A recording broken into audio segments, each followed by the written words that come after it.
Bro, I just got fucked up this week, bro. And not in a good way. Not in a drinking way. By a fucking client I got fucked over. Fucked over, bro. Over fucking... It's not a lot of money. But the fact that... Of what happened was... It was like nonsense, bro. You know, we had this client... I'm going to show you the text right here. We had this client... We charge her hourly, right? We charge her hourly. We charge her $50 an hour, which I think is cheap. But I mean, we started with her. She's one of our first clients. So $50 an hour, right? I took 4 dudes for 2 hours, so that's what, $200 the first hour. Fucking yeah. So we did 2 hours. We did the property. Me and the other guy head out. So the other two stood there, and there's, you know, the clock's running on 2 hours. You know, it's $100 an hour because it's 50 per person. Well, when the time came, bro, and the bill was like, here you go, here's the bill. It was $800, and she was like, whoa, how come it's $800? I was like, well, you had 4 people the first 2 hours on your property. You know, we were servicing it. You had a special event tomorrow, and there was no way I was gonna get it done by the timeline you had set with 2 people. So I had to bring 2 more. And she was like, well, you guys didn't finish on time, and it was 4 of you. It was like, yeah, for the first 2 hours, not the whole day, you know? And she started going back and forth through text, because she didn't even step out of her house no more, through text. And her husband steps in, and he's like, my friend, like, I am not going to pay you anything, you know? I'm not going to pay you anything because you need to break it down to me why it's so much. So, you know, I did. I broke it down. I showed him what it was, and he was like, you know what, my friend? We are not going to pay you. What the fuck you mean, bro? What you mean you ain't gonna pay me? He's like, I'm not gonna pay you. I paid way less before, and I've had service by your company before. Yes, by 2 people. So what the fuck you talking about? Hold on, let me see. I gotta check my GPS real quick.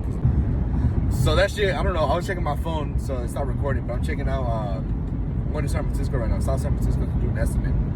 But yeah, he was like, I'm not gonna pay you. I haven't paid that much ever before. I was like, the most you guys paid was like around $680, almost $700 for the timeline, but it was only 2 people, you know? So in this case, there's 4 people in 2 hours. And he's like, no, my friend, you people don't understand, So he's like, you destroyed my vegetable garden box. And mind you, his wife told us to remove all the vegetables in the box. So that's everything, you know? He said, I had tomatoes there that I fucking planted. I'm going to charge you $50. Because I even told, you know what, just give me $700 then. I'll lower it. Just give me $700 so I can pay the guys. At the end of the day, I don't care. Like, I'm not going to go with this back and forth shit. Just pay me so I can pay them. Because that's my biggest, like, I don't want to pay out of pocket for them. You know what I mean? So, he was like, you know what? No. I'm going to pay you $600. I'm going to charge you $50 for destroying my vegetable garden box. So I'm going to pay you $550 like I paid before. And I was like, bro, you gotta be fucking kidding me, bro. Like, I literally, like, I made no money on that fucking cleanup, bro. And it's a regular cleanup. It's not, a good thing it wasn't a project, because that would have been hot. Because projects are more money, you guys know that. But yeah, bro, it was a cleanup. Just so fucking mad, bro. Like, how that shit played down. And to be honest, bro, I was really gonna go to small claims and submit the whole thing. But I wasn't trying to waste my time over $300, $400, bro. I was like, come on now. If it was the whole, like, bill, then cool. But if it was like that, nah. But, man, bro, like, I just got fucked over, bro. Like, that's part of business. Part of being business, you're going to get fucked over if you're not ready for it. You're really not ready for it. You're not built for it. Don't fucking start a business, because you're going to get fucked over left and right with no fucking loot. And that's fucking 100% for sure, you know? People always say your business is going to go good. You don't know. That's not a for sure, not a guaranteed. But that you're going to get fucked over? Hello. Yes, you are. Look, this is Bay Area. There's that Flintstone house right there. Excuse my mess. But, yeah, bro, like, fuck, man. Being in business is so fucking tough, bro. There's no guarantees, bro. The only guarantee is that you're going to get screwed.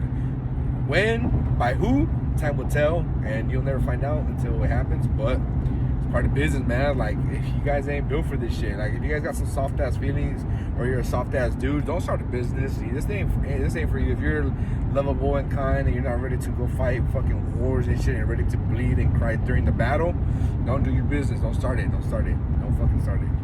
You know, this is advice from me to you. just because you see the glamorous lifestyle, people driving nice cars. I want to start a business. I want my own hours. You won't have your own hours either, bro. I'll tell you that right now. You ain't gonna eat lunch. You ain't gonna have money for lunch. You're gonna be checking your bank account. Just stick to your 9 to 5. And I've always recommended business to people. But if you're really not cutthroat and ready then to play like a shark and ready to attack, don't do it. Don't fucking do it. And what I mean by that, I don't mean by attacking people, obviously, but ready to make business moves, business ideas that's ready to conquer. You know, like if when you do business, sometimes you might hurt certain people because you have to fire them, let them go, or let them know how it is. And if you're not ready for that, you care about their feelings, then it's not for you. You know. And I'm not saying it in a bad way. I just mean it like as in you have to make tough decisions as a business owner. You know, and it's really hard. It's really hard, but. That's the story. And I got effed over again this week. A client went out to Italy. She was out there for 2 months. We were servicing her property. And this is kind of on me. I kind of get it. There was weeds on the property because we do bi-weekly. And I was like, you know what? Leave the weeds for the next visit and we'll pull them out because they'll get bigger and it'll be easier to rip them out, you know? So that's what I told the team. The team followed. Well, she came out of nowhere, bro. And she started saying that we broke something at her property.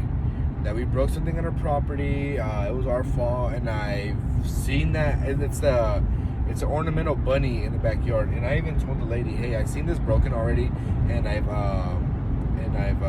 you can check the Ring camera. I told the person I was with, just leave it there, put it back in place, and don't even touch it because it's broken already. And I told her, look back at it. She's like, I'm not gonna go back at thousands of footage. I was like, it's only been like 2-3 weeks, so like really check at it and let me know. And I told her I'm more than happy to pay. Just send me the video that where we broke it so we could pay. And she was like, oh, you have some nerve. I was like, no, well, I'm just being honest. Like I need to know like who broke it so I can pay. I can't just pay something random. You just tell me, hey, this happened, and me just pay you. It don't work that way either, you know. I need to see the proof because I know I didn't break it or we didn't break it. And she was like, oh, you have some nerve talking to me like that. You're very disrespectful, bruh. What? From where? I just told her, yeah, we're happy to pay. Just please show me the proof and send me the receipt once you pay, so that way I know how much I'm gonna fucking lose, you know. And mind you, we just serviced that that property on Tuesday, and she texted me on a Thursday or Friday, so she owes me a service, and I charge her for like a quick visit. I charge her almost 150, 147. I charge her 147, and it's about a 20-minute drive. So I told her, like, I didn't even charge her because she's not gonna pay it, and then she's gonna blame me either way for the thing. So there's another negative 147 from a client, bro, after service. You know, after paying pocket for an hour for another person to go, 2 people to go, automatically, and then we have gas, and then lunch, bro. Like, where am I making money with that, bro? Like, I didn't want to fight on her because then she's gonna start doing bad reviews. Oh, because check this out. She even said, "Oh, don't hit me up no more because fuck, what she said? She was like, yeah, don't message me no more. Stop bothering me, bro. What the fuck? Like, I'm trying to work this out with you, and you're putting me bad, like on a bad note, but." And mind you, the people that used to service her house used to harass her, bro. They used to harass her. They used to ask her for her phone number, asking for, like, you know, let's go date, da-da-da. And she's never act that way with them. And now she's acting all crazy with me just because we supposedly broke something. Like, nah, bro. Talk to me like we're fucking human beings. Let me know. Like, be straight up. And then I'm being straight up and I'm being honest, you know. It's like, I don't know, bro. What do you guys, what's you guys input on that? Like, let me know if I'm right or wrong. But yeah, I just left it as is. I wasn't gonna fight for the money, like, fuck it, you know. But yeah, hope you guys have a good one. I'm going to this estimate real quick.